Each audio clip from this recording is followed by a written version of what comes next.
Okay, so could you guys see what was wrong with my saw? I was trying to buck up some logs there, put in my saw buck. I had to cut it down to length, and this is a saw I'd made that collapses. You can take it camping, take it up in the woods, set it up, blades hidden. I like that aspect of it. But as you can see, any log any larger than what I just tried to cut, which wasn't all that large, and it's just not deep enough. There's not enough of a throat on it to cut. Cut's really aggressive. It's a great cutting saw, but it's just not a.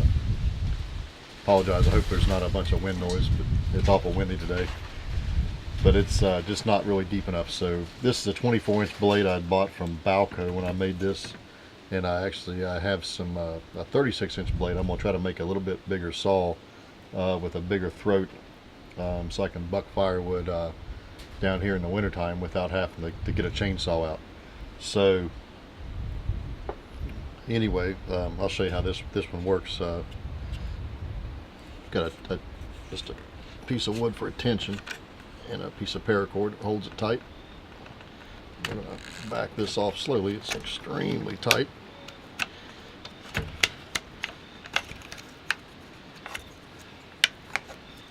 There we go. When that's down, we can just take the paracord off, the center out, and this just folds up on itself.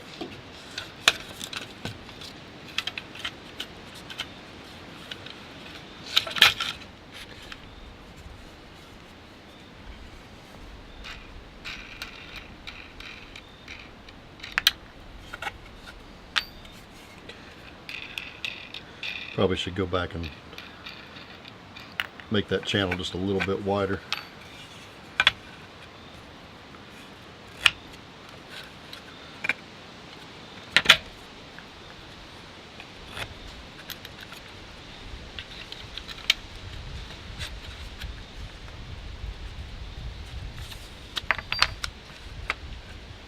Let's get started.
I mean, there you have that. Folds up nice and neat.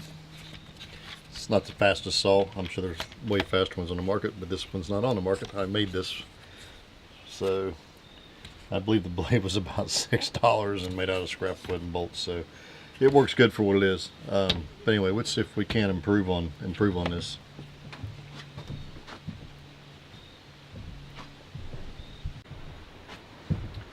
Okay, so here's kind of what I'm thinking. This is a 36-inch blade, 3 foot, so and I'm thinking I want to leave a overhang. Somebody had better control if I could get down low on the other saw, so I'm thinking this will give you room to, you could have 2 hands on it if you needed to. Not much more power, but this is a 2x2, inch and a half, inch by inch and a half. Be a little thicker, and I think we can contour this down to make this a lot more comfortable to hang on to, not so awkward or flimsy in the hand there. So to make this fold up, the way it worked the other way was the handles were half the length of the blade. So at 24-inch blade, each side piece was 12 inches tall. So, but this is actually 46 inches tall. We've got 36 inches for the blade, and I left 10 inches on the bottom for the handle, and we're going to make this fold up a little bit different. I'm thinking probably can drill a hole up here Just have to remove this bolt that would hold the blade on the bottom, put the bolt up in the top up here when it's not in use, and then fold the entire blade around so it'll flip around and let it store in the back of the handle, about like that. So I think that's probably what we're going to do. That way I don't lose any length on it. So anyway, I'll get some holes drilled down in there and get a channel cut in this, and then we'll go from there. Okay, so I decided to switch it up just a little bit while getting ready to cut that channel. This is the main handle with our 10 inches of overhang. This is going to be the other side where the blade will hook into, which, you know, 3 feet in between. I just don't have that much workspace right here. So what I did is bottom bolt that'll hold the saw blade in, hole up top, and I made it to where this blade will pivot out of this section of handle, and it'll come all the way around and hook to here. So need to make a way for that to come in there to get through the wood here. So we'll have to chisel out a little bit of a mortise there so that blade can fit through there.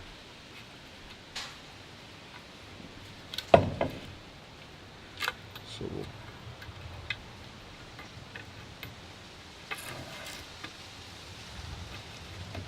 alright, so we'll get a mortise in this.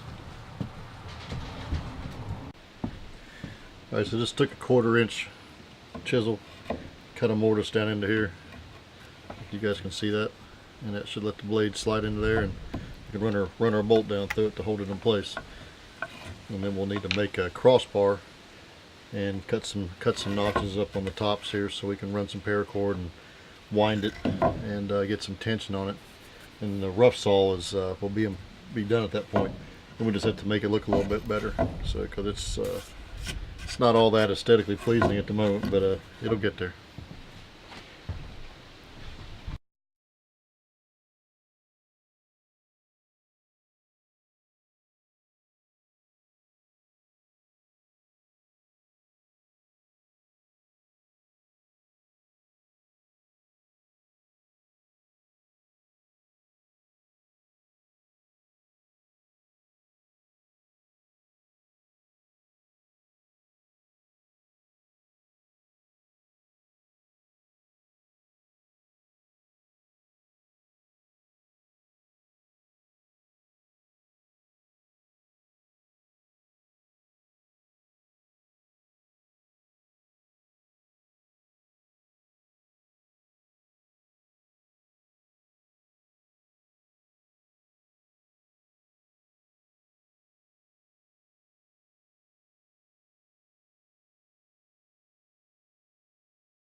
Okay, way too big.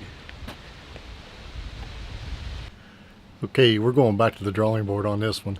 The only reason it was so unwieldy and large is because I was trying to keep with the making the saw collapsible, which meant that if it blade folds up into one side of the handle, it's got to be 3 feet long. So we're going to go back to the original design, like the smaller saw, but with the thicker wood, and we're going to cut this thing down and make each half of it be 1.5 feet, so it won't be near as tall.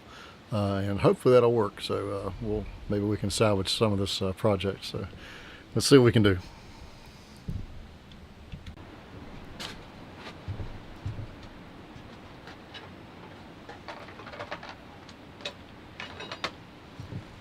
Alright, so let's get this down to split her in half here. See, just a little over 3 feet, it's like 36 1/4, so we'll split her down to 18 1/8. That should be right about there.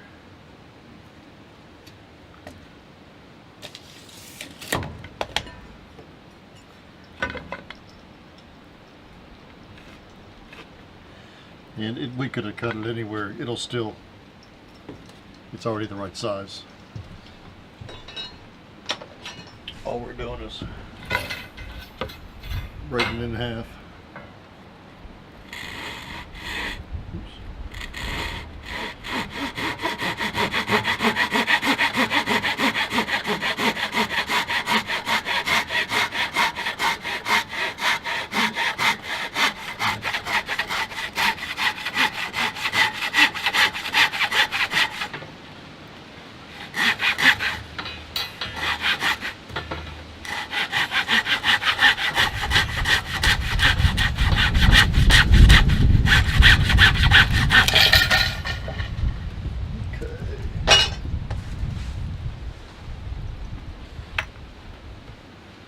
Now,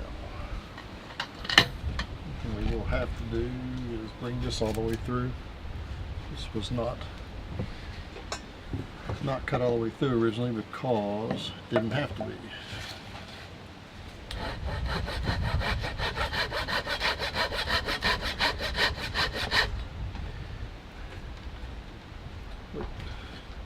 And I'm cutting it on the wrong side. It must be this side where the bolt hole's at.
Okay, now we're pretty much like our last saw. Design works. Keep it. Other than this here. That's okay. So if we flip this around,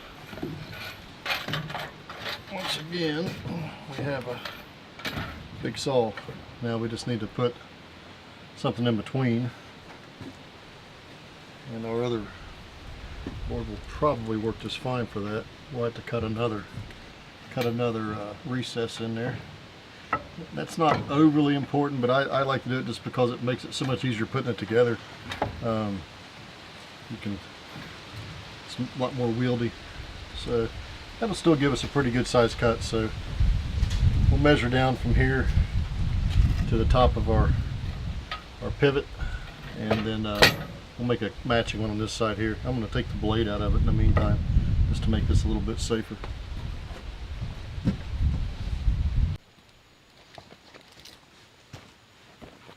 Okay, so I decided not to regale you guys with my hole cutting prowess there. It's cut down, strung up, and here's the original one. This is the 24-inch 2-foot, and then here's the 36. So pretty noticeable difference in the sizes of them. So it still lets us cut a pretty good sized log.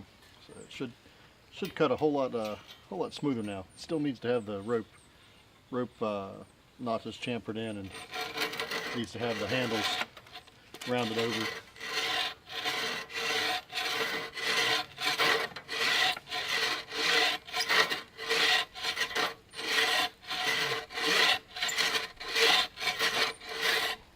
We need to go tighter still.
Alrighty.